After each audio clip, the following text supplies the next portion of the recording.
అందరికీ నమస్కారం అండి.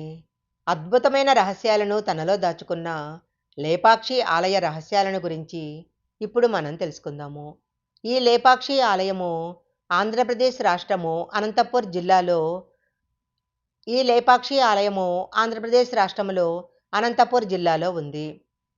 బెంగుళూరు నుంచి 120 కిలోమీటర్లు, హిందూపూర్ నుంచి 14 కిలోమీటర్ల దూరంలో ఉంది. హైదరాబాద్ బెంగుళూరు రోడ్డుకు ఎడమవైపు నుంచి 11 కిలోమీటర్ల దూరంలో ఉంటుంది. రావణాసురుడు మహాసాధ్వి అయిన సీతాదేవిని అపహరించుకొని వెళుతున్న సమయంలో ఈ కూర్మ పర్వతం మీద జటాయువు అడ్డగిస్తుంది. రావణాసురుడు పక్షి యొక్క రెక్కలు నరికివేయగా ఆ స్థలంలో పక్షి పడిపోతుంది. తరువాత సీతాన్వేషణ జరుగుతున్న సమయంలో శ్రీరామచంద్రుడు ఇక్కడికి వస్తాడు. జటాయువును చూసి జరిగిన విషయం తెలుసుకుంటాడు. తరువాత జటాయువు పక్షికి మోక్షమిచ్చి లేపక్షి అని ఉచ్చరిస్తాడు. లేపక్షి అనే పదమే క్రమక్రమంగా లేపాక్షి అయినట్లు చరిత్ర వలన తెలుస్తుంది.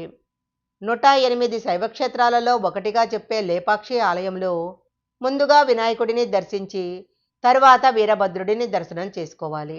ఈ ఆలయంలో పానవట్టం మీద శ్రీరాముని ప్రతిష్ఠించబడి ఉంది. ఈ విచిత్రము ఇక్కడ తప్ప ఇంకెక్కడా ఉండదు.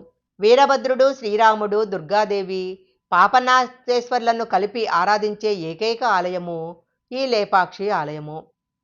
ఈ ఆలయ ప్రాంగణములో 30 అడుగుల ఎత్తుగల 7 తలల నాగేంద్రుడు చుట్టుకొని ఉన్నట్లు మధ్యలో అద్భుతమైన శివలింగం ఉంటుంది. లేపాక్షికి కొంత దూరములో 8 మీటర్ల పొడుగు, 4.5 మీటర్ల ఎత్తులో మలిచిన ఏకశిలా రూపములో అద్భుతమైన నంది విగ్రహం ఉంటుంది. భారతదేశంలోనే ఎత్తైన నంది విగ్రహము ఈ విగ్రహమేనని చెప్తారు. ఈ ఆలయంలో ఉన్న మరొక ప్రత్యేకత అంతరిక్ష స్తంభము. దీనినే ఆకాశ స్తంభము అని కూడా అంటారు. ఈశాన్య మూలలో ఉన్న ఈ అంతరిక్ష స్తంభము నేలను తాకకుండా సుమారు 8 అడుగుల స్తంభం పైన కప్పు నుంచి వేలాడుతూ ఉంటుంది. ఈ ఆలయంలో ఉన్న నాగలింగం వెనుక భాగంలో అసంపూర్తిగా ఉన్న పార్వతీ పరమేశ్వర్ల కళ్యాణ మండపం ఉంది. ఇక్కడ ఉన్న శిల్పకళా చాతుర్యము అద్భుతమనే చెప్పాలి. సాధారణంగా ఆలయంలోని మండపంలో స్తంభాలన్నీ కింది భాగాన పై భాగాన కూడా సమానమైన దూరంలో ఉంటాయి. పైకప్పు బరువుని సమానంగా మోస్తుంది. కానీ ఈ ఆలయంలో మాత్రము అందుకు భిన్నంగా ఉంటుంది. ఈ ఆలయము విజయనగర రాజుల కాలం నాటిది. కోశాధికారిగా పనిచేసే విరూపన్న అనే అతడు ఈ ఆలయాన్ని నిర్మించాడు. ఖజానా అధికారి అయిన విరూపన్న ఆలయాన్ని నిర్మిస్తూ రాజు యొక్క ధనాన్ని వృధా చేస్తున్నాడని రాజు విరూపన్న కళ్ళను పొడిచేయమని ఆదేశిస్తాడు. మనస్తాపం చెందిన విరూపన్న తన కళ్ళను తానే పొడుచుకుంటాడు. అందుకే ఈ ఆలయ నిర్మాణము మధ్యలోనే ఆగిపోయింది. ఇప్పటికీ ఆలయంలో గోడపైన ఎర్రటి రక్తపు మరకలను మనం చూడవచ్చు.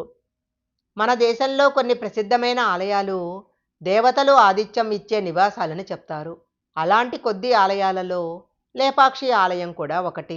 ఈ ఆలయంలో శ్రీరాముడు ప్రతిష్ఠించిన శ్రీరామేశ్వర స్వామి శివలింగము, హనుమంతుడు ప్రతిష్ఠించిన హనుమలింగము, స్వయంభువుగా వెలసిన పాపనాశేశ్వర లింగాలను మనం దర్శనం చేసుకోవచ్చు. ఎంతో ప్రసిద్ధి చెందిన ఈ ఆలయంలో శివరాత్రి ఉత్సవాలు చాలా ఘనంగా నిర్వహిస్తారు. ఈ సమయంలో కొన్ని లక్షల మంది భక్తులు ఈ ఆలయానికి వస్తారు. ఈ వీడియో గనక మీకు నచ్చినట్లయితే లైక్ చేయండి, షేర్ చేయండి. ఇలాంటి మరిన్ని వీడియోల కోసం మా ఛానల్ సబ్స్క్రైబ్ చేసుకోండి.